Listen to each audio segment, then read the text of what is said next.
UP के एक विधायक हैं, अपने क्षेत्र से ज़्यादा जेलों के चक्कर लगाते हैं।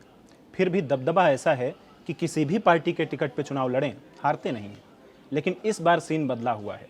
2 दिन पहले उनकी बेटी और उनकी पत्नी एक मंच पर जाके रोने लगी, कहने लगी कि इस बार हमारी इज्जत आपके हाथ में है। ये नौबत आई क्यों? चलिए आज आपको कहानी सुनाते हैं भदोही के बाहुबली विजय मिश्रा की। बनारस से करीब 50 किलोमीटर दूर एक गांव है धानापुर, लेकिन किसी भी अधेड़ बनारसी से अगर आप पूछ लें गांव का पता तो वहीं से रास्ता बताना शुरू कर देते हैं। असल में विजय इसी गांव में पैदा हुए थे और यहीं पे बड़े होकर ट्रक चलाने का व्यवसाय करने लगे। लेकिन कुछ दिन बाद पेट्रोल पंप खोल लिए। तभी उनसे मुलाकात हुई पूर्व सीएम कमलापति त्रिपाठी की। कमला ने कहा कि विजय धंधा पानी तो सब कर रहे हैं, लेकिन असल में कुछ करना है तो राजनीति में आ जाओ। विजय को यह बात जम गई। साल 2000, भदोही में 10 साल से शिवकरण यादव नाम के जिला पंचायत अध्यक्ष थे। मुलायम सिंह यादव को फर्जी नेता कहते थे। किसी सभा में उन्होंने कुछ अपशब्द भी बोला था मुलायम के लिए। किसी ने बताया कि अगर इससे पंगा लेना है तो आपको विजय मिश्रा से हाथ मिलाना पड़ेगा। मुलायम पहली ही मुलाकात में आए और पूछे कि विजय, तुम क्या शिव को हरा दोगे? विजय ने बहुत भरोसे से कहा। विजय ने ये जो इशारा किया था, इसने इतना इंप्रेस कर दिया मुलायम सिंह यादव को कि उन्होंने एक नहीं पूरे 3 जिला पंचायत सदस्यों को जिताने की जिम्मेदारी उनको दे दी।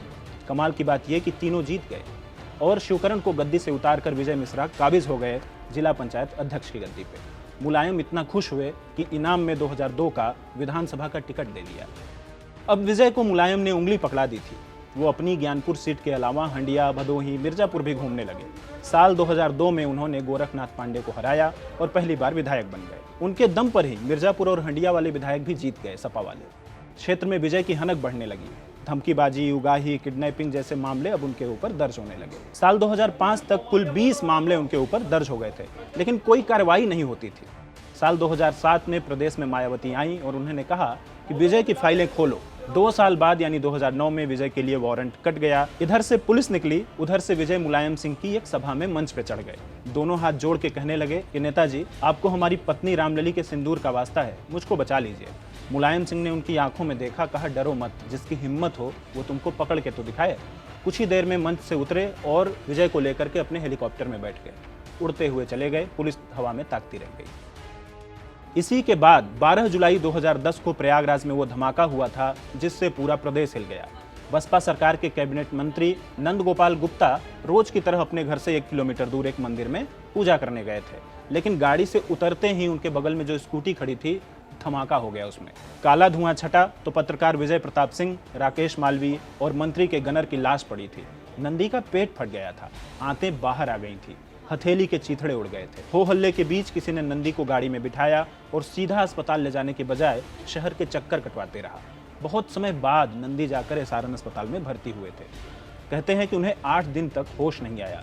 9वें दिन जब होश आया तब उनकी पत्नी अभिलाषा गुप्ता ने विजय मिश्रा, दिलीप मिश्रा और 2 और लोगों पर मामला दर्ज कराया। पुलिस ने दिलीप को तो गिरफ्तार कर लिया, लेकिन विजय मिश्रा फरार हो गए। 7 महीने तक विजय यहाँ वहाँ घूमते रहे। बताते हैं कि गेरुआ कपड़े पहन के वो कर्नाटक, कोलकाता और मुंबई में घूमते रहे थे। इधर पुलिस उनके ऊपर 20,000, 50,000, 2.5 लाख इनाम बढ़ाती जाती, लेकिन कोई पकड़ने वाला नहीं था। अंत में 8 फरवरी 2011 को एसटीएफ ने विजय मिश्रा को पकड़ा दिल्ली के हौज खास में। तब के एडीजी ब्रिजलाल ने कहा कि इनके ऊपर 62 आपराधिक मुकदमे दर्ज हैं। इनमें हत्या का प्रयास, हत्या की साजिश रचने जैसी कई बड़ी चीजें भी हैं। लेकिन इसके बाद भी विजय के लिए मुलायम सिंह यादव का प्रेम कम नहीं हुआ। उन्होंने 2012 में विजय को जेल से चुनाव लड़ा दिया और वो जीत भी गए 37,000 से ज़्यादा वोटों से। इधर सपा की सरकार बनी, उधर विजय जेल से बाहर, लेकिन सीएम बने अखिलेश यादव और इन दोनों में पटरी खाई नहीं। 2017 में तो विजय का टिकट भी काट दिया गया। बीबीसी से बात करते हुए विजय ने कहा कि जब नेताजी को मेरी ज़रूरत थी तब तक मैं बाहुबली नहीं था, अब अचानक से मैं बाहुबली हो गया हूँ। फिर वो निषाद पार्टी से चुनाव लड़े और बीजेपी के महेंद्र कुमार बिंद को 20,000 से ज़्यादा वोटों से हरा दिया। लेकिन बाद में निषाद पार्टी ने बीजेपी से नज़दीकियां बढ़ानी शुरू की और विजय मिश्रा को उनकी पार्टी से निलंबित कर दिया गया। 2019 में उनके ही एक रिश्तेदार कृष्ण मोहन तिवारी ने केस दर्ज कराया कि विधायक विजय मिश्रा और उनके करीबियों ने मेरे 13 ट्रक उठा लिए हैं। विजय मिश्रा की बेटी रीमा और सीमा के कहने पे उन ट्रकों को कहीं छुपा दिया गया है। अब उनके फर्जी कागज बनवाए जा रहे हैं। इसी आरोप के बाद से उन्हें 14 अगस्त 2020 को एमपी के आगर में पकड़ा गया। तब उनकी बेटियों ने कहा कि बाकी सब तो ठीक है, कानून के तहत जो होना है हो, लेकिन गाड़ी नहीं पलटनी चाहिए। उसी समय से उनके परिवार के बुरे दिन शुरू हो गए हैं। घरों पर बुलडोजर चल रहे हैं।